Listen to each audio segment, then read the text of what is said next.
Here's Barkley, a little shovel, looking for an edge, gets it. Saquon Barkley, first down. Barkley, oh! Saquon, touchdown.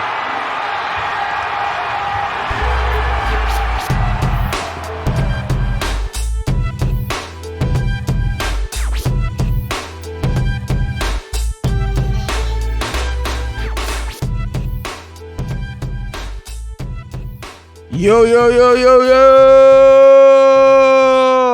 What's up, everybody? What's up, everybody? What's up, everybody? I woke up this morning feeling like I had to cook like Quan. So I wanted everybody to see how you cook like Quan. There you go. Saquon the God, man. That's what I got to call him now. Yeah. That's what I got to call him. I got to call him Saquon the God. He has resurrected the running back position. He has. Running backs will now get paid again. For sure. Because of Saquon. How you doing, Coach? Doing good. Staying busy. Just been trying to keep up with everything. We're doing good though. You know what I mean? Just taking it one day at a time. Yeah. How's your week been so far? So far, I mean, same shit, different day. Our varsity universal boys finally got their first 2 wins of the season. Back-to-back wins. So they're on a little 2-game winning streak here going into the weekend. So that's very nice. It feels very nice for them, I'm sure. For the audience, I just want to remind you guys, he keeps talking about this team as if we don't coach the same team. He talks about it as if we're not part of it together. So, yes, thank you for reminding me. Well, Coach, you asked me a question. I answered the question. I know what you answered it like. We won our games, and I was there. No, I'm just fucking with you. But yeah, no, congrats to our boys. They're on a 2-game win streak.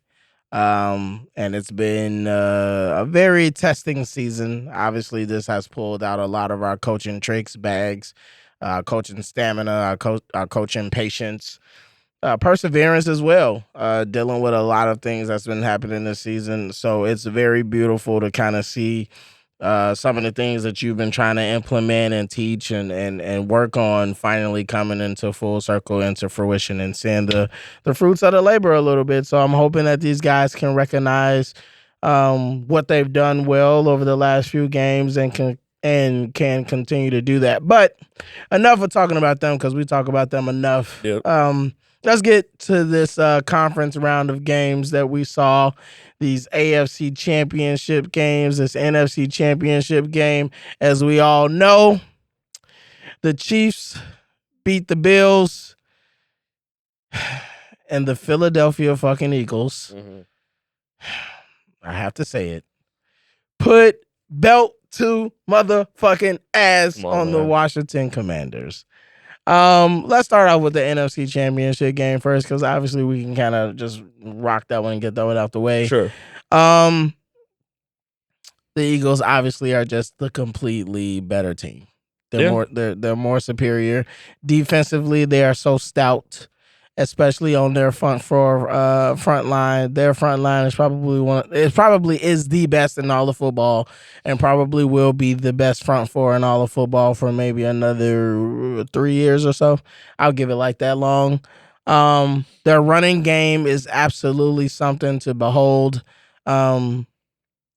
It might be in this modern day of NFL, they may be a version of a real throwback football team, the ones that you see on black and white films of like just give it to the running back and just run downhill, baby, smash mouth football. And ironically, that has been the thing that has helped a lot of the teams who have won up to this point inside of the playoffs. It's been the run game. It has not been the passing game that's really been doing the damage to teams in a lot of these scenarios where other teams have won. It's been the run game that's helped a lot. And it's very refreshing to see. Saquon is on a mission, clearly, to prove that he's not only one of the best running backs of his generation, but that the running back position is not a position that you can just look at and say, oh, you can just put anybody back here. We'll pay them $2.5 million and over 3 years, and just, we'll see it and you'll see what happens.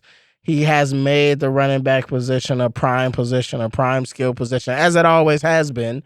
But he's resurrected it and made it so that if you really want to consider yourself a true football team, you need a good running back there to help you out. What's your thoughts on the NFC Championship game? Yeah, absolutely no rebuttal. Philly just looked like the dominant team going into that game. Yeah. It was close early on, going back and forth kind of, but at the end of the day, Washington could not keep up with the high scoring of the Eagles. The Washington defense just could not get a stop, or Marshawn Lattimore couldn't really guard either A.J. Brown or Devontae Smith. He looked lost out there, and it was kind of crazy to see because of, him being one of these more prolific cornerbacks in the league. Seeing him get cooked like that is pretty eye-opening. But I think it's hard when you play – anytime you're playing man-to-man in today's NFL, it's hard. I get you, but he talks a lot of shit about being one of the best, and he just got cooked. I thought the Washington offense didn't play bad, but they didn't play their best game either. No, they had some costly, similar to the Baltimore Ravens. They had some costly turnovers. Yeah. Especially in the second half, especially by their rookie quarterback. He looked like that rookie quarterback at times, which we're not accustomed to seeing. A little bit, but for me, it's more in the more key moments when he took that big sack on fourth down. And when threw that interception. That I'm not. But he saying, didn't throw an interception in the first half. I mean, the second half, he threw it in the first half. Yeah, I'm just saying. Regardless, I'm just saying throughout the whole game. But he still played well. You know what I mean? Yeah. Like, I'm not saying he looked like a rookie completely. Yeah. He just had his rookie moments, which we're not really accustomed to seeing from Jayden Daniels this whole year. Yeah, I mean, I think he just experienced the pressure, and I mean, the pressure got to him a few times.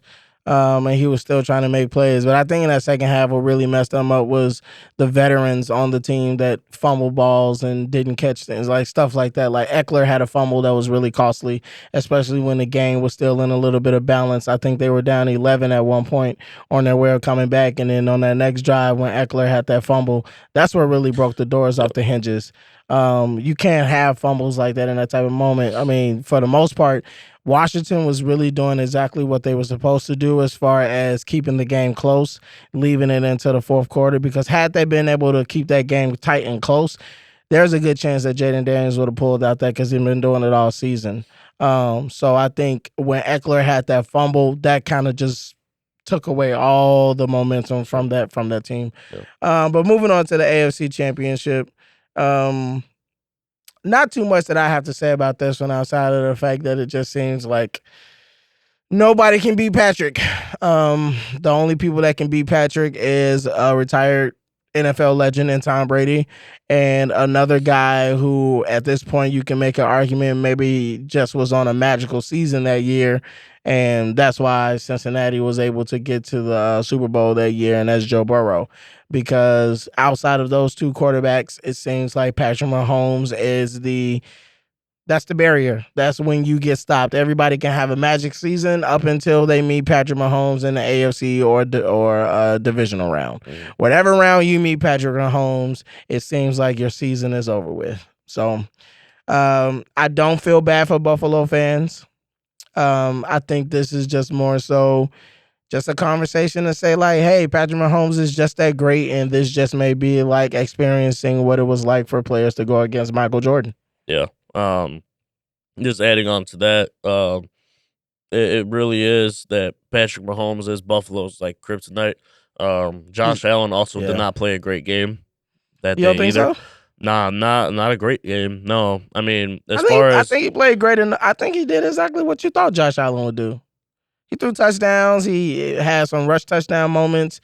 I think honestly he did exactly what you thought he would do. Yeah, I mean, I'm not saying he put on a poor effort or a poor game, but I just don't. It wasn't great enough to what it needed to be.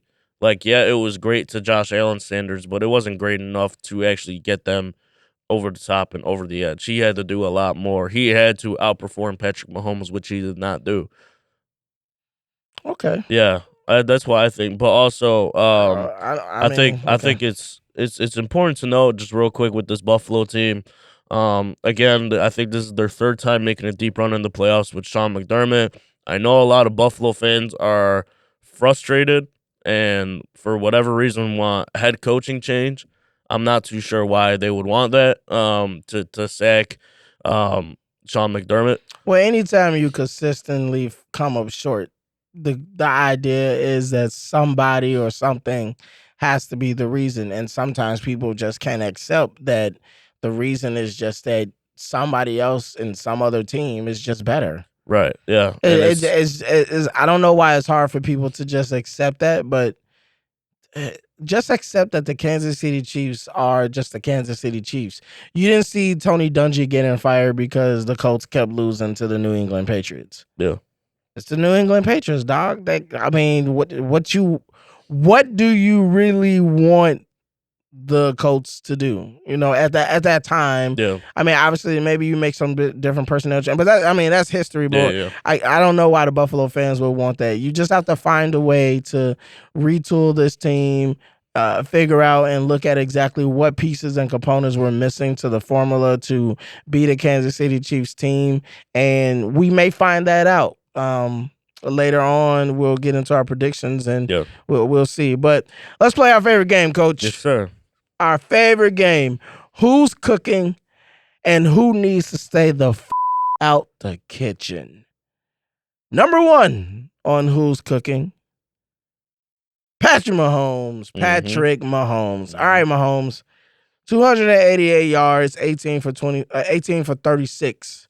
I believe is how many times he threw. 26? Okay. 26 is how many times he threw the ball. And 3 total touchdowns for that game. This was a coming out party, as far as I'm concerned, for the Kansas City Chiefs in their passing game. We had not seen them look this prolific in the passing game all season.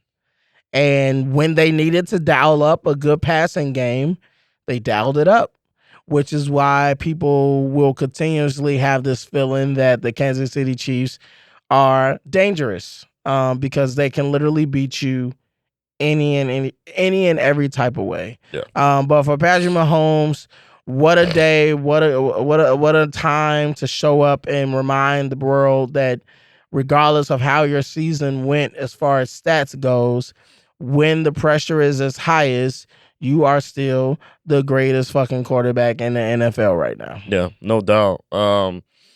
You know, like we mentioned in weeks prior, still during the season, and especially at the beginning of the playoffs, you know, we talked about it. We said that it's scary to see that the Kansas City Chiefs are winning these football games by not scoring the football that much. And, you know, it's starting to show now, right? I mean, their offense is finally in full swing. The defense is still sustaining. And, you know, now they're back in the Super Bowl again looking for that three-peat. So, you know, we also mentioned that they've been having plays drawn up specifically just for the playoffs. So, and that's evident. You know what I mean? Like, this definitely looks like a different Chiefs offense than we've seen all year.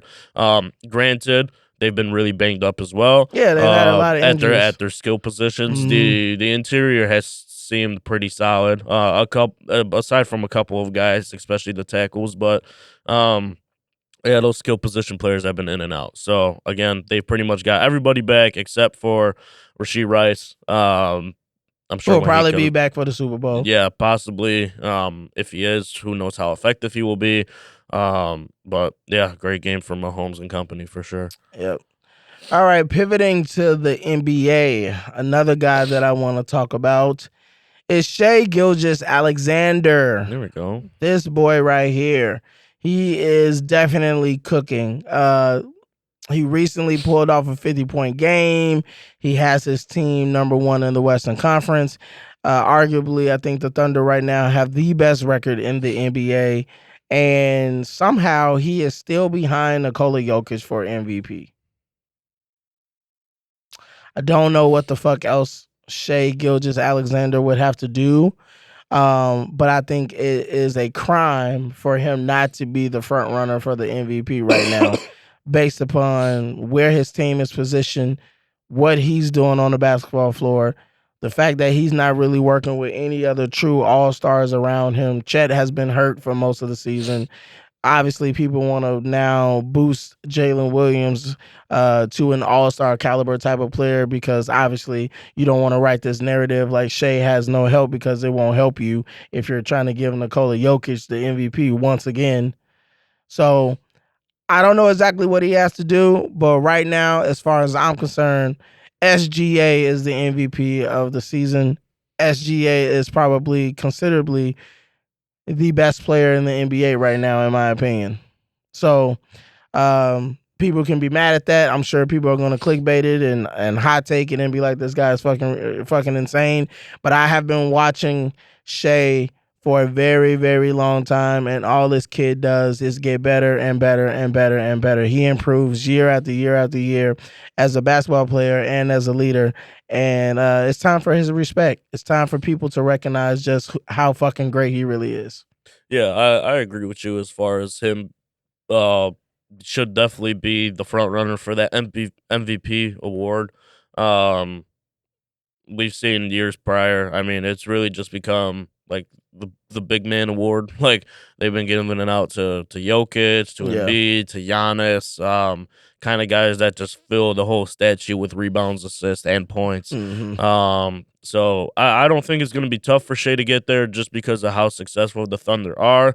Again, you know, the MVP award has always gone to, you know, one of the better teams in the league. If not the best team in the league, you know, best player on the best team. That's who probably should end up getting the reward, right? So, yeah, he's been balling his ass out. That's no surprise to me. He's even taken a big jump from last year as well, like, which is crazy enough to say because he was one of the premier guys last year. So, yeah, he's been balling his ass out and definitely deserving of this who's cooking segment. Absolutely. Now, moving on to our favorite part of the game. Who should stay the fuck out the kitchen? And number one on the list, as much as it pains me to say this, because I don't know if they need to get the fuck out the kitchen, but like Baker Mayfield and like others that I've said, they may just need to stay the fuck away from the stove right now. Josh Allen. Josh, you're 0-4. You're 0-4 when it comes down to meeting Patrick Mahomes in the playoffs. You cannot beat this man. I don't know exactly what it is. I don't know exactly what's holding you back. I don't know exactly what's keeping you from being able to get over the Patrick Mahomes barrier. But until you do, the Buffalo Bills will never see the Super Bowl ever again. And here's the crazy part. Unlike the years past when Buffalo had made 4 straight Super Bowls and lost every last one of them, if this Buffalo team were to make the Super Bowl, they would get it done. Because I believe that Josh Allen has everything you're looking for at the quarterback position and get it done. It's just that, once again, when you're going against Jordan, you're just going to lose. Yeah. And I think people are not really recognizing just how great Patrick is. Like, it's gotten to a point with Patrick Mahomes and the Kansas City Chiefs that everybody is trying to blame everything possible to take away from their greatness. At one point, it was the refs. At one point, it was, it's because they just got Tyreek Hill and he's so explosive. Patrick Mahomes ain't all that great. Well, if you take away Travis Kelce, what is Patrick Mahomes? Oh, yeah, well, they had a great defense at one point. It's like, there's an excuse for their greatness outside of the fact that just Patrick Mahomes is just fucking, he's in a different world, dog. Yeah. It's Patrick Mahomes. And everybody else. And then, like, the rest of y'all just trying to figure out where y'all fit yourselves into this. And I think Josh is the closest quarterback potentially to being able to match somewhat of what Patrick does. He's just not better than him. So my thing for Josh is, like I said, it's not more so that he needs to stay the fuck out the kitchen. Just stay away from the stove for right now. Go read some books, get some prepping, go get some ingredients, chop those things up before he gets back to trying to chef things up again. Yeah, no doubt. I got nothing to add there. You've covered all the points I was going to cover, so It's a great job, coach. Great job. All right. Well, moving on back to the NBA. Another individual who should stay the fuck out the kitchen. Billy Donovan. Billy.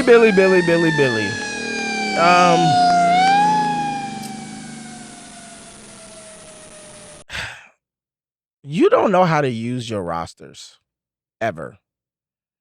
Like, I'm thinking about every potential roster he's had with the Bulls. He just fails at being able to put together a rotation. He fails at being able to recognize guys that work well together. He fails at recognizing proper substitutions. I think he knows schematically what to do as far as what a good offense should look like, what a good defense should look like. But he's just his weakness is not knowing exactly where to put guys within his systems in order to strengthen not only their performance, but the performance of the team. And as long as that is his Achilles heel as a coach, the Chicago Bulls will forever suffer, no matter what type of talent is added to this roster or taken from it. Yeah. I agree with you. And even when he was at OKC, you know what I mean? He had, MVP Russell Westbrook, who was averaging triple doubles every night, and they still couldn't find their way over the hump, you know what I mean? To make like a deep run in the playoffs. So, he had his great time at Florida when he was coaching college basketball, really successful college coach.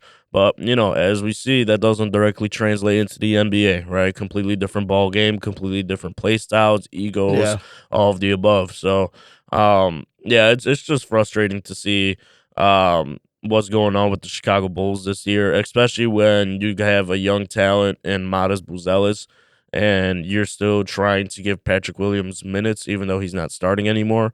He still ends up getting more bump at times than Matas Buzelis, and it's frustrating because we've seen now when Matas gets more minutes, he can do great things on that floor in spurts. I think the thing about it is just that yes, we want to see Matas play, and you're looking at it from a standpoint. Well, if Patrick isn't producing, just throw the rookie in.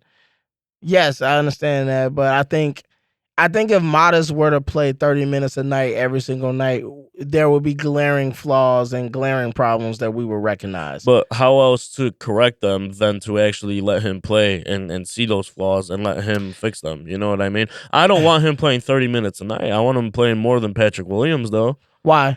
Because I just think it brings more benefit to us, because I think Matas Buzelis can be a way better Patrick Williams. I think Matas could be what we wanted Patrick Williams to be. Yes and no. Matas' ability to play defense on ball is not great. His ability to manage playing against a small forward and guards and switching on to them is not great at all. His best attribute is that he can at times get back and recover for blocks weak side when there is strong side help coming for him, so he can recover in that facet. But if you put him on an island, he gets blown by all the time. He's easily a turnstile. Offensively, he lacks the ability to knock down perimeter shots on a consistent basis currently. He can every now and then have a stretch where he can knock down some shots, but his biggest attribute on the offensive side of the ball is in transition, when you can find him on a leak out and you can get the ball up and he can just take it in transition and kind of go. Patrick Williams is still more suited to help you on the defensive side of the ball in the half court and the offensive side of the ball in the half court, which is more likely where most of your minutes are going to be played in basketball. Less of your time is going to be spent in transition versus what is going to be in a half court set. And so I think that's why the conundrum is when and how you play Matas versus when and how you play Patrick. What I think is that in order to give Matas that time that you're looking for, is going to have to include minutes where Matas is surrounded by guys that can play good on-ball defense, similar to the last game that they played against Denver. When Modest was out there, a lot of the time he was with a Dallin Terry, Alonzo Ball, a Ayo Dosunmu, or Patrick Williams, guys that can play great on-ball defense, and then he could be supplemented on the back end as somebody that can help rim protect. So I think that's his best thing. But if you just were to replace Patrick Williams out the starting lineup with Modest, it wouldn't work as well as we think. He would suffer a lot. Well, I mean, I'm not calling for Modest to start. Again, I did say that. I don't want him playing 30 minutes a night. I just want him playing more than what we've seen him play. Because at this point, they're starting Josh Giddey at the 4. They've got, like, against Denver, it was Lonzo, Ayo, Zach, Josh, and Vooch. So I'd be more than happy to see Modest be like that second or third guy off the bench, and then Patrick he was the first guy. That. He was the first guy off the bench in the Denver game. Yeah, I mean, even that, is fine with me. So I just want to see him play more. At the end of the day, you know what I mean. It was one of our top draft picks, our first round pick. But before he had his whole G League stretch, like one of the first years he was in the G League, he was projected to be one of the top 5 players in the draft. We got him later than that, and I think his talent is definitely there, but it has to be developed, and what better way to develop it than actually give him game experience? Okay. All right. Well, we're going to continue to talk about this because I want to move right into the halftime report. Woo! And we were going to cover a couple of topics at the beginning of the halftime report, but we can kind of move on from those because we've already kind of discussed the Eagles and the Chiefs, so no need to really continuously harp on them. I mean, we could cover it just real quick. That's fine. Yeah. So how impressive were the Eagles? We could talk about them really quick. They're the NFC champions. How impressive were they to you? I think they were very impressive. They took down a hot Washington Commanders team that was playing very great ball. I'm not necessarily so impressed with the offense because the offense did what I thought the offense would do. Jalen Hurts played a great game. Granted, did he play a great game? I mean, compared to what the previous games have been, he just ran the ball. Yeah, but that's all they need him to do, though. You know what I mean? That's all they need him to do. Yeah. So yeah, but I think the defense really stepped it up for this Philadelphia team. They just played a really complete game. I think they were definitely very impressive and made a very strong impression going into the Super Bowl. Yeah, I just really quickly, they were impressive in the sense that their running game is something that is, it's a heavyweight run team. They can knock you out just by running the football. They don't have to do anything spectacular. They're just gonna line up, push you around, and say you can't stop us, and we're gonna continue to run this down your throat. So I like that about them, but I also think it can turn out to be something that works against them if they run into what they're going to run into. Sure. If somebody can stop that run game, I'm concerned about what their default is if somebody is able to control their ability to run the football and stuff like that. But pivoting, how impressive were the Chiefs? The Chiefs? To you? I think they've been just impressive all year considering like the ways that they found to win. I think they're more so even more impressive in the playoffs just because you're playing the best teams. Right. In January when it matters. And they're still finding ways to win these games. Granted, they started in a divisional round versus the Texans, now against the Bills. I don't think a lot of teams beat that Bills team on the AFC side or just in the NFL. That Bills team is a very complete team. Like you said, if they made the Super Bowl, I would not be surprised if they ended up winning it, even against Philly. So, I mean, the Chiefs just being the Chiefs, complete team all around, which we haven't necessarily seen in years prior, them having such a strong defense. So I think that's very scary for everybody, especially the Eagles going into the Super Bowl. Okay. All right. Moving into our next segment in the halftime report.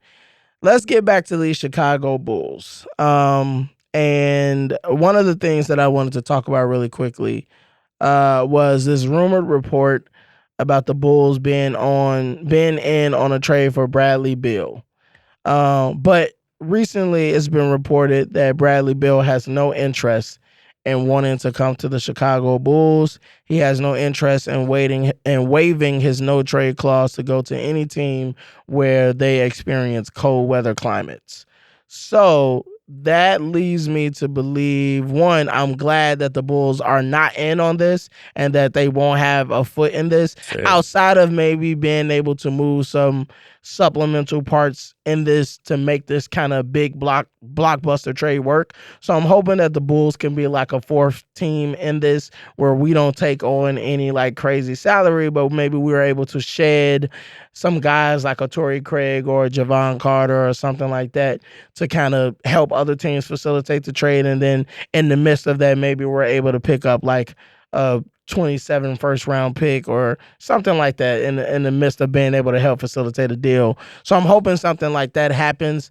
I would say if we were to let Lonzo go to help facilitate a trade like this or to be a part of anything, a good place for him to go would be Phoenix, to go over there with Devin Booker and Kevin Durant. I think that would be dope for Lonzo's career, and that would be really more so what Phoenix would need more than they would need a Jimmy Butler or anybody like that.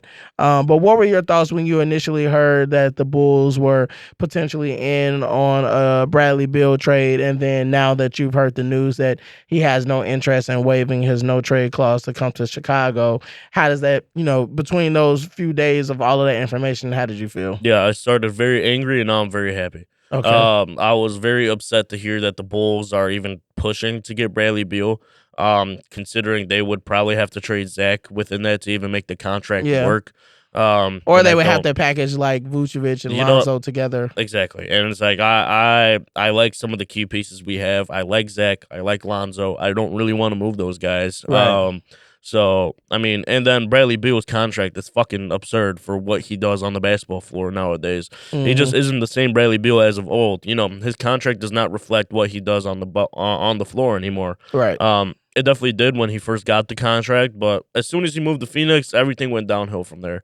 Okay. He's not the same player he was. He's gotten a lot thinner than what he was in Washington, which I think has become his detriment. I think in Washington, him being a little bit bigger of a body at the shooting guard position allowed him to be that much more physical, attacking the basket, creating his own shots, and that it's just not the case anymore. You know what I mean? He's not the same. He doesn't have the same quickness as well. So, yeah, I'm very happy that we're out of that running now. Okay. Allegedly. I really hope we are completely out of it. But yeah, because things can change. Exactly. He could decide that. And rumors are rumors. You know what I mean? Rumors are rumors. So, yeah, very happy that this is the case now. Hopefully this stays the same throughout the February 5th or 6th trade deadline. I think it's the 6th, February 6th. All right, well, stand on the Bulls. As you spoke about Zach and how you would like to keep him and things of that nature, Zach has came out and specifically said that he prefers to stay in Chicago amidst all of the rumors that have been circulating with him since the moment that he signed that max extension that he got. The moment that he signed the new contract, the Bulls have been trying to trade him. And I think a lot of people need to understand that for context, that people are pretending like these conversations about Zach happened last season with trying to trade him and stuff like that. It's like, no, the first year that he signed that deal, they were shopping him at the deadline of that season. Even when the team was on a upward trajectory, when Lonzo went down, all of a sudden things pivoted and the Bulls were willing to hear offers for Zach LaVine that season. Then the following season, we know how tumultuous that was. Zach was hurt and different things was going on. They were trying to hope for Lonzo to come back. Lonzo never came back, so that season went to waste. Then the last season, there were big talks again. Zach could be moved. Zach could be moved in the offseason. Then it came to a season where everybody was just hating Zach. Zach was the problem. He was the cancer. Zach needs to get the fuck out of town. And then it became, Zach is pretending to be hurt now because he's heard the Bulls might trade him to Detroit. So now he wants to have season-ending surgery that the Chicago Bulls wouldn't have mandated. And this was just his own personal team coming together to make this decision. So it's like all of this shit around this guy that since the moment you gave him his contract, you've been trying to basically throw him out of town. Now he's having an all-star season, proving everybody wrong about what they thought about him, showcasing exactly why he's one of the best shooting guards in the NBA, shooting efficiently from the floor, 50% from the floor, 45% from the three-point line. Now his free throw shooting is a little rough, but it is what it is. You got to take the good and the bad. His defensive efficiency is his highest in his career right now. So it's like every fabric of what has been said about him, he has disproven and is doing what he can with a lackluster roster, in my opinion. But my question for you is, why won't the Bulls build around Zach in a proper way, either again or for my opinion, they just never have done it? Why have they failed so much to build a proper team around this guy? I just think that from the moment we paid him, we didn't believe that he was a big enough name to be able to market as our guy, as the guy. That's what you thought? Yeah, absolutely. Okay. I mean, that's why DeMar DeRozan came onto the team. Like, I don't think the move for DeMar was necessarily a basketball-minded decision. Okay. I think it was more so a ticket sale and a business decision. Okay. I don't necessarily think it was basketball-wise. And it's crazy to see because I think Zach is good enough to build around and give him supplementary players that fit into what he does. We've seen this year he's really stepped it up on the defensive end. Like you mentioned, his efficiency is the best in his career. Why won't they build around him? I just simply think it's because they don't think he's the household name. In Chicago, in a big, sports city like Chicago, especially, a storied franchise like the Chicago Bulls, you've had your Michael Jordans, you've had your Derrick Roses. Mhm. You don't think your next guy is going to be Zach LaVine. Like, Zach LaVine, they just don't think it has a ring to it at a Chicago household.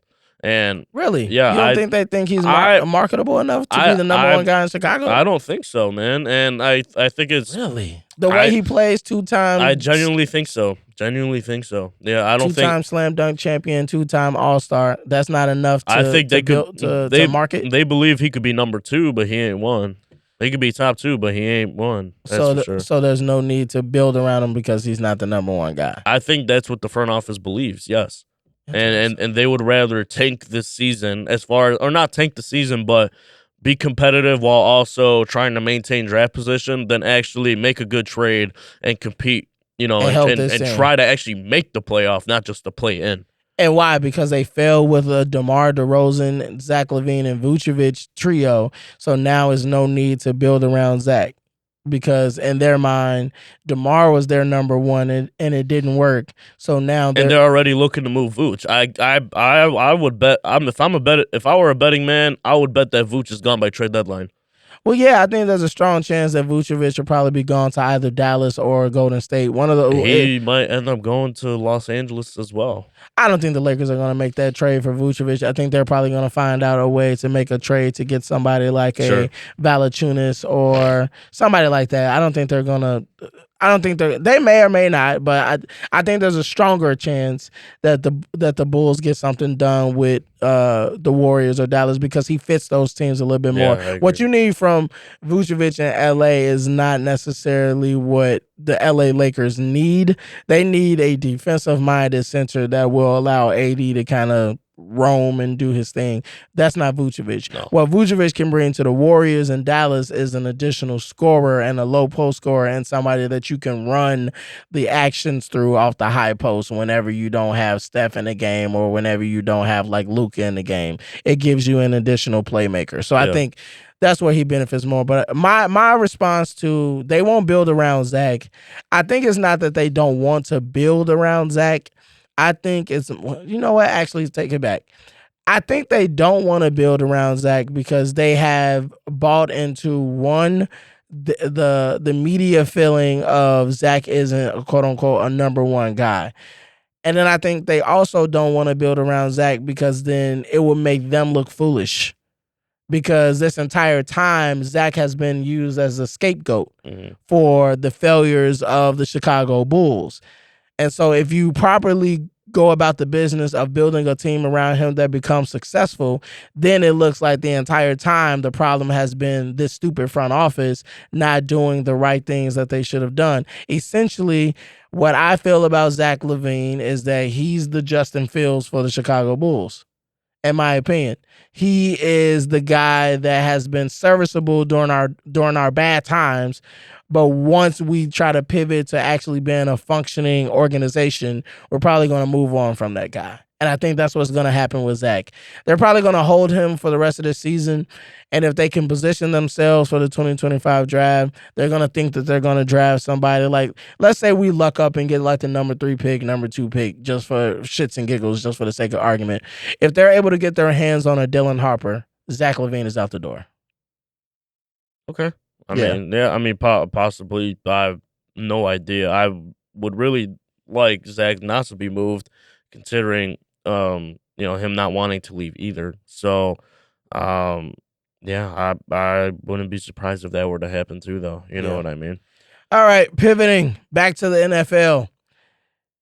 The Chicago Bears made a big move with their staff, and they have added Dennis Allen as their defensive coordinator. My question to you, are you excited or are you just kind of like, another hire? Yeah, definitely excited. When we made the Ben Johnson hire, it was almost immediately put out as well that he was looking to bring in Dennis Allen as the DC. It was pretty much the general consensus around the league that this was going to happen. It was just more so a matter of when. And it's finally official. And I'm really happy to see this because, of course, his tenure in New Orleans as head coach was very short-lived, was very underwhelming. But at the same time, his tenure as Saints DC was very impressive. Very, very impressive. He, as far as coverages went, as far as getting to the quarterback, as far as any other defensive metric, always had his team in the top 5 by the end of the year. They're very aggressive on the important downs, whether that's in the red zone, whether that's on third down. And that's what we've seen the detriment be to the Chicago Bears team, is that on third down and in important fourth down or goal-to-goal situations, we're too pussy to pull the trigger to call blitz or to play man coverage and just trust in our corners. We were always just a cover 2 team. Granted, that's where Matt Eberflus came from. He came from kind of that cover 2 scheme of coaching through coming up in the ranks of coaching. So I think bringing in a guy like Dennis Allen really sets the tone of what this Bears team wants to do on the defensive side of the football. No more bullshit acronyms. No more hits policy. Just basic smash mouth football. Let's play mano v mano on a fourth down, on a third down. Let's let Jalen Johnson track this number 1 receiver. Let him actually do what he does best. Let's blitz. Let's let Kyler Gordon come out of that slot, more often instead of just dropping back into a cover 2 and hoping for the best. Okay. I'm not excited. This is, for me, Diet Steve Spagnuolo from the Kansas City Chiefs. I think that Dennis Allen failed as a head coach for a lot of reasons. I think that he in New Orleans was a product of the players that you have. And like most coaches, a good portion of the time, you're a product of the players that you have. This is not saying that he's not a great defensive coordinator, because I'm not saying he's not. But I think the Bears are still hung. They are kind of modeling themselves after the Kansas City Chiefs, in a way of like Ben Johnson being this offensive Spengali, like he's Andy Reid, getting an offensive coordinator that obviously won't have any type of say-so in play calling, similar to how Andy Reid had Matt Nagy hanging around, sort of like your apprentice, basically. And that's what they hired as an offensive coordinator. Yep. Then you went and got this defensive coordinator that could be very aggressive, that you respected, that had highly... like a highly touted resume, and Steve Spagnuolo. We did the same thing with getting Dennis Allen. So I feel like we're doing a lot of copycatting. I don't see too much of the originality in what we're doing right now, and that makes me a little concerned with the way that the Bears are doing things. But at the end of the day, the main reason why I'm not excited is because I have to see what it's going to look like. Sure. I think obviously it's a credible hire. I'm not saying that it's a bad hire or something like that, but I don't feel like it's a big need for me to be excited because I have to see it in full swing. I have to see it in action. And like I said, a part of this just doesn't feel really original. It just seems like we are looking at Kansas City and we're plugging in doing exactly how Kansas City looks. We're doing the same thing. That's why I call them like Diet Steve Spagnuolo. And Ben Johnson is supposed to be this offensive guru similar to Andy Reid, and how Andy Reid had his apprentice at offensive coordinator like Matt Nagy, the same way he has Dylan Doyle or something like that. That's who Ben Johnson hired as his offensive coordinator, the Broncos tight end coach. Just brought in just some guy, basically. So it's kind of like I'm waiting to see, but it is what it is. I would hold on, wait a second, because I would argue that that Coach Doyle isn't just another guy. Why not? At every Senior Bowl he's been there. He's a guy that is one of the last guys to come out. He stays late nights evaluating film. He was always very helpful in Denver and with whoever he was.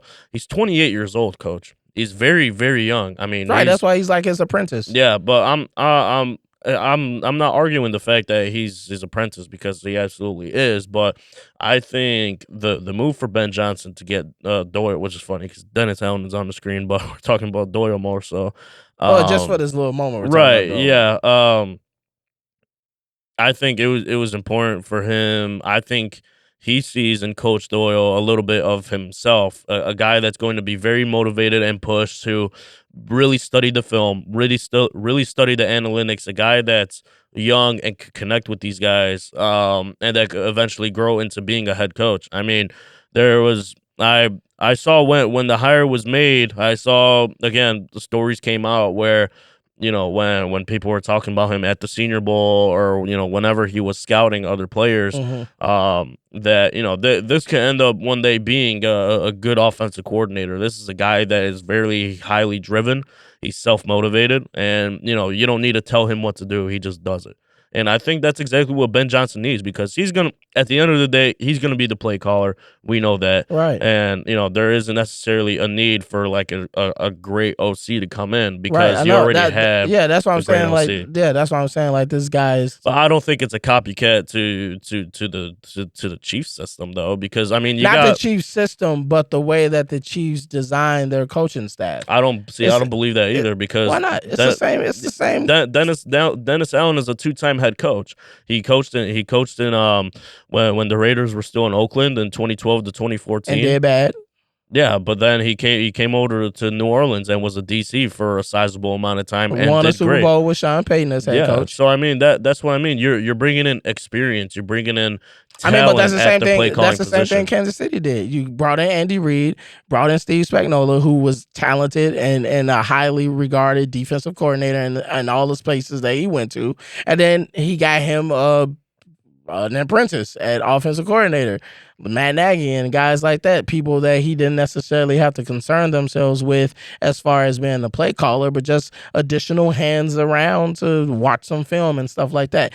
It's the same thing. It's literally the same model. And then you have your quarterback that you are comparing to Patrick Mahomes anyway, and Caleb Williams. It's the same thing.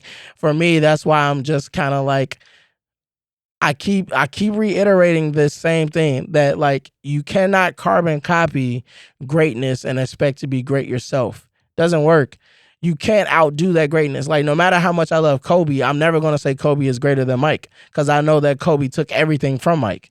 Every single thing. Yeah. The way he walked, the way he talked. Damn near he went bald just to be like Mike. You know what I'm saying? Like, but you're not going to be better than Mike. And so I think the thing for me is just like, the way I'm looking at the Bears is, okay, you're framing yourselves similarly to the way Kansas City, from the staffing, you drafted Caleb because he was supposed to be Patrick Mahomes. Like, it's just, there's too much of that going on for me, for my liking, because it's like you cannot carbon copy them. There is no world where you're going to outdo the Chiefs by being better Chiefs. That doesn't work. You have to find greatness by being Chicago Bears and whatever that looks like and creating that formula. Well, what does that look like? Because them trying to be Chicago Bears has not been successful since '85. I'm not sure exactly what it's going to look like, but I do know what it can't look like is modeling another form of greatness that already is right now existing. You're not going to outdo them at what they do. You're not going to be able to carbon copy them. That's greatness. I don't care what people may think about it, but Patrick Mahomes is Patrick Mahomes. Caleb Williams will never be Patrick Mahomes. It's not going to happen. He's never going to touch his boots. He's never going to fill his shoes. There you go, doubting our quarterback. No, again. It's not doubting him. It's just the truth. He's not going to ever touch Patrick Mahomes, ever. It's never going to happen. The way Patrick is Jaden Daniels going to get there? No. Nobody is going to touch Patrick Mahomes. Nobody. That's what people just have to accept. He's a one-in-a-lifetime generation quarterback that you will just have to accept and see and appreciate during his time and tenure as a quarterback in the NFL. Everybody just needs to, you got to find greatness. You have to find it. But carbon copying what you think is greatness is not going to lead you to a path of where you're trying to go. It might get you some success, yes, but you're never going to beat them because they are the original. They're the blueprint. Like Michael is the blueprint. You're not going to be better than Mike by trying to be like Mike. You have to. That's why people give credit to LeBron as much as they do, because he didn't try to be like Mike in the way that he approached the game, nor could he, because he just didn't have that type of game. But the reality is that's where LeBron's greatness truly stems from, is that you can't say he's a carbon copy of any of that. Now, he didn't win like Mike because he's just not better than Mike. But I give him credit for not trying to be like Mike, because you can't be better than the blueprint. And I think that's what the Bears are looking at. The Bears are looking at the blueprint of the Kansas City Chiefs, which is where Ryan Poles came from. And they're trying to reimagine themselves as the Kansas City Chiefs of the NFC. And it's not going to work. It's not going to happen because you don't have Patrick Mahomes. So you got to find it. You got to figure out your own formula to greatness. And it ain't going to be carbon copying the Kansas City Chiefs. But this ain't carbon copy. It is to me. But moving on to the next segment, Jimmy got sold, or Jimmy might get sold. Yeah. Christ. Right now, Jimmy Butler is suspended indefinitely, which means we have no idea how long that suspension will last. But I just want to ask you, who do you think is right in this situation, the Miami organization or Jimmy Butler? Oh man, I really don't know, man. I know Miami's getting a lot of heat from the NBPA as far as suspending Jimmy Butler indefinitely. Yeah. Not allowing him to play, but I mean, when he did play, he was very petty in what he was doing. Yeah, I mean, he was wearing shoes and Phoenix Suns colorways and stuff like whatnot. that. Yeah. So, at the end of the day, I mean, it's tough to say. I think they're both on an equal level of pettiness, but we know how much of a diva Jimmy Butler is, and we know how much of a diva Pat Riley is. So it's like it's literally head to head, like Rams butting heads. Mm-hmm. And I don't think there's necessarily anybody that's going to come out on top of this better than the other. I think it's going to end up being pretty similarly equal as far as Jimmy Butler being benefited and Pat Riley and the Miami Heat coming out benefited from this as well. Who is right? Nobody's right. I don't think anybody's right in this situation. I think Jimmy is being the little diva bitch we've seen him be in all of his career in the NBA. Okay. And it's very annoying at times because we know how good he is when he's on the floor and he's consistently happy, which he has been for the most part in Miami. So it's crazy to see just kind of this quick flip of a switch. I don't think it's a crazy flip of the switch, but I'll let you finish and then I'll get to that. Yeah, and then with Miami, I don't think they're necessarily in the right either because, I mean, you are paying this guy, tens of millions of dollars. He's your most paid guy. You would probably want him to at least play to be able to be like, okay, he's doing this. He really just wants to get the fuck out of here. Like, come get him. Somebody come get him. Like, let's make a deal happen versus just letting him sit and now letting that kind of simmer down and, tensions kind of, lower themselves. And I mean, I guess maybe they're not as pressured to make a trade if he's not playing. Right. But I mean, there's still a lot of pressure. Granted, today at time of recording, it's January 29th. Trade deadline's February 6th. It's next week. Yeah. It's next week. So I mean, we know in the NBA when it comes to trade deadline season, usually nothing gets done until like one day or day of trade deadline. Everything is talked about and hashed out now, and then it's finalized on day on before the day, or day of. before, you know what I mean? So yeah, like I said, I don't think there's any winner in this. I don't think anybody is right. I think both have their good argument of cases, but at the end of the day, I think this is not good for either Jimmy or Miami. Okay. I'll say who I think is right. Jimmy Butler is right. And the reason why Jimmy Butler is right, in my opinion, is because the Miami Heat has failed to give him the type of talent that he needs to win an NBA championship. You see that the Milwaukee Bucks are putting everything they can to continuously put Giannis in a situation to be a champion. You're watching the Boston Celtics go out there and put together a juggernaut of a team between Kristaps Porzingis, Drew Holiday, Devin White, still having Jaylen Brown, still having Jason Tatum, keeping Al Horford. You're watching them put together these amazing teams. Then you're watching the Knicks say, fuck it, we had a good team, but we're going to move more pieces off the board. Now they got Karl-Anthony Towns. They made a deal to get OG Anunoby. They got Mikal Bridges from Brooklyn. You're watching all of these top teams that you're competing against make these moves year in, year after year. And the best that the Miami Heat can get you is Josh Richardson. So yeah, that shit was crazy. Yeah. So, and nothing against Josh Richardson, or a very aging Kyle Lowry, right? So you're watching the Miami Heat do shit like that, yeah. And I'm supposed to go out here and win championships with this shit, and then you get mad at me when I say, okay, well, if you're gonna leave me in a shit show where I gotta carry these guys, then I want more money, and then you're upset at me for saying I want more money for having to carry this load that you having me carry because you won't give me no fucking help. You didn't get Dame when you knew I was saying go get Dame. You didn't make that deal happen. Wherever the fuck it took, get Dame. Just get Dame. Yeah. Me and Dame, okay. I can't get mad now. I have somebody next to me that I really know can go out here and get the job done as well as me. But you're leaving me out here with Kyle fucking Lowry. You got Josh Richardson as a big name addition. You went and got Kevin Love. Old ass Kevin Love. Yep. It's like going to grab Bill Walton when he was way past his Portland years. Yeah. Like, and ironically, Kevin Love came from Minnesota, so right. Yeah. But it's like that. It's like that type of shit. Like, dog, you got me playing with bullshit. Tyler Hero can't stay healthy consistently. Bam Adebayo is Bam. I can't say much about Bam because Bam is going to give me what he gives me. Duncan Robinson is in and out of the starting lineup because him and Spo got a love-hate relationship. So it's like, yo, what are we doing here, Pat? I'm trying to win. I got you to 2 finals, and in those 2 finals, it was clear as hell that we were undermanned, and the teams we were going against had way more talent than me, and way more talent than us. So what the fuck do you want from me as a player? Oh, I'm supposed to just deal with it because I signed a contract. Right, I got it. I'm just supposed to lose, not win the championship, never be a champion when you know that's all I fucking want. That's why I came to Miami. Because you guys have the culture. You guys are supposed to be, we're about winning here. Because that's all Jimmy been saying from the time he was with the Bulls, from the time he went to Philadelphia, from the time he was with Minnesota. He got into it with Karl-Anthony Towns because you don't play hard enough to win. You got into it with Ben Simmons in Philadelphia and Tobias Harris because you thought they don't play hard enough to win. Even pissed Joel Embiid off with not keeping Jimmy Butler.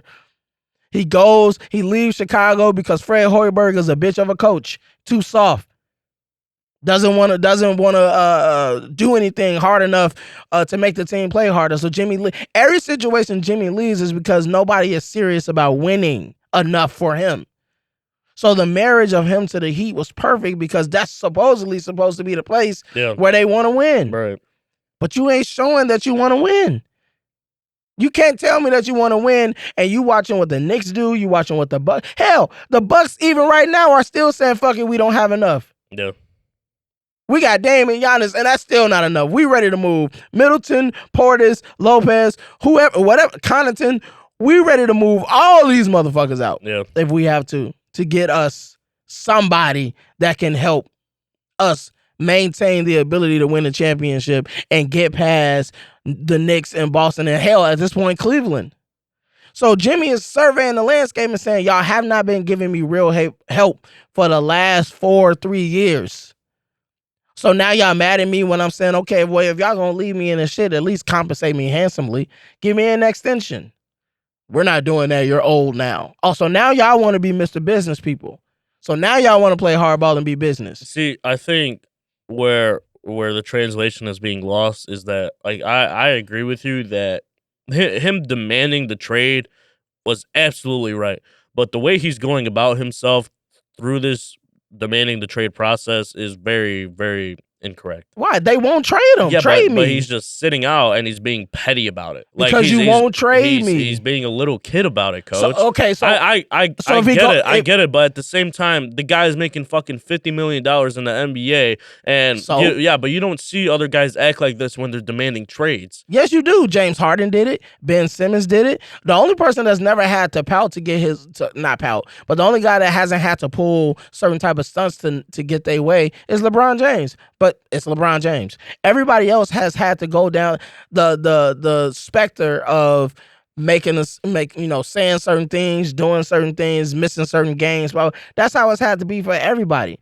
The thing about it is, if a guy says trade me, why are organizations so hesitant to trade a guy? No, yeah, I don't understand. I don't get this it's very confusing. I don't get this notion of he signed a contract. So what? Yeah. Because if he was at home with his kids having a nice meal and he turns on ESPN, he would turn that bitch on and find out he got traded to fucking Vancouver Grizzlies at the time, or the fucking Memphis Grizzlies, or the OKC Thunder.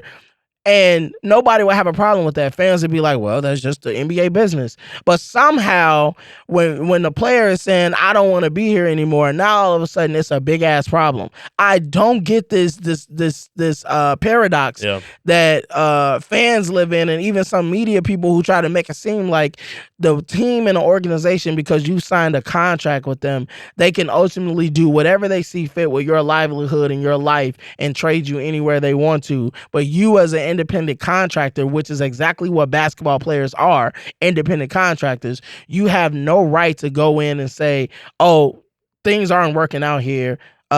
Trade me somewhere else. Send me somewhere else where things can work out a little bit better, where I can have a more attainable relationship, because clearly what I thought was going to be in this space is no longer that. So please let me go. Why would an organization want to hold on to a guy that doesn't want to be there?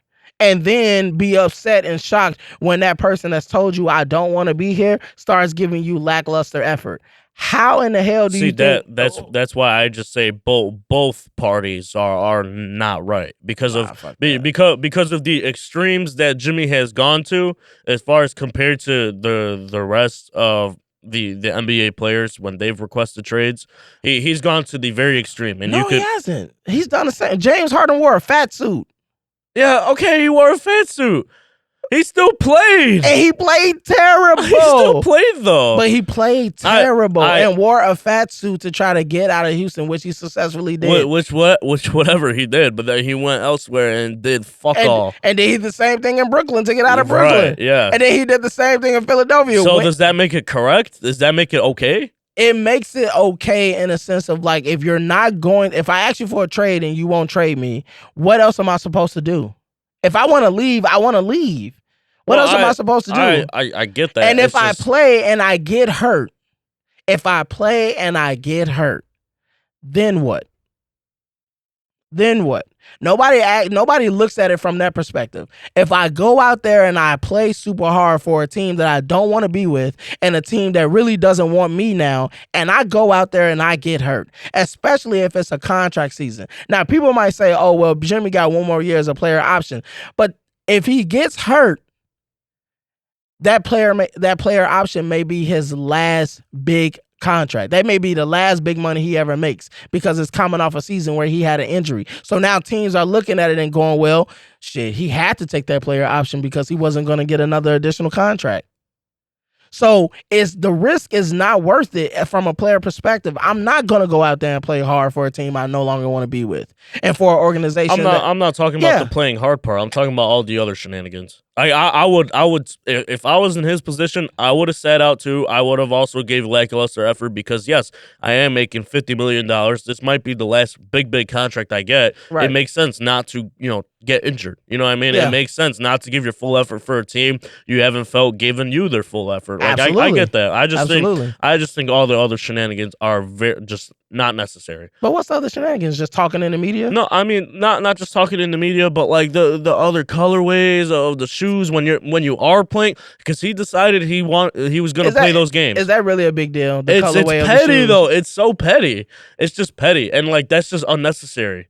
I'm not saying it's like wrong or what. It's just unnecessary, and I think what Miami's doing is unnecessary with like not trading him. Like he should have already been traded. Okay. Like we talked about before on a previous episode. Like I think Jimmy Butler is going to be that first domino to fall. I would just like it to happen already, so we could see everything else. So we happen. can see everything else work. You know? Yeah, I got you.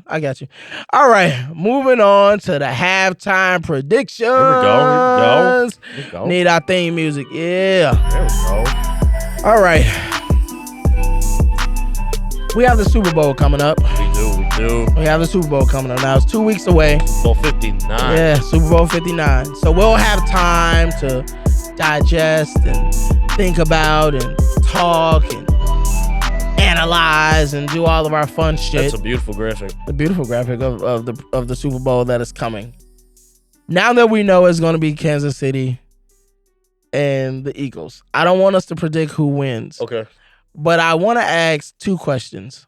One, are you even excited that we got a rematch of Kansas City and Philly for the Super Bowl? You know what? I am excited to see this Super Bowl because I'm excited to see if Patrick Mahomes could get that three-peat. I'm excited to see if Philadelphia and Saquon Barkley could replicate the success they had in season. Okay. I'm excited to see if Nick Sirianni wins the Super Bowl, how his demeanor and how his ego is going to be so inflated because he's got a heavy attitude, and man, if that motherfucker wins the Super Bowl, Philly's got to be careful because his ego is going to be through the goddamn roof. Yeah, and it's going to be the funniest thing to see in the media. He's going to walk in Philly and say, I'm putting cases on all you bitches in the front office. He going to do that, and it's funny, but as funny as a story and as rewarding as a story it would be for Saquon to finally win a Super Bowl, you know what I mean? And in his first year playing elsewhere, it'd be very rewarding for him. Same thing with, Patrick Mahomes and the Chiefs. It'd be cool to see a guy do something that hasn't been done before. You know what I mean? A three-peat in football, which we all know how fucking difficult that is. Even in basketball, but like even more so in football because of how everybody's leaving in and out of teams. That's Mike right there. That's Mike. That's Jordan. That is. I think, like I said, if he does it this year, I think it's that time. I think it's that time we talk about it. Like what? that we can confirm he is what he is. Yeah. That he's I think that's like his confirmation. That he is who he is. Yeah. That he's the greatest of all time. Yeah. Hey, he's a big goat. Yeah. The big goat. Mm-hmm. Yeah. Here's what I'll say. I'm not happy about a Kansas City Philadelphia rematch. I'm not thrilled with this. Only thing that's really drawing me to this is wanting to see Patrick Mahomes be Mike. Mm-hmm. I want to see him do a three-peat.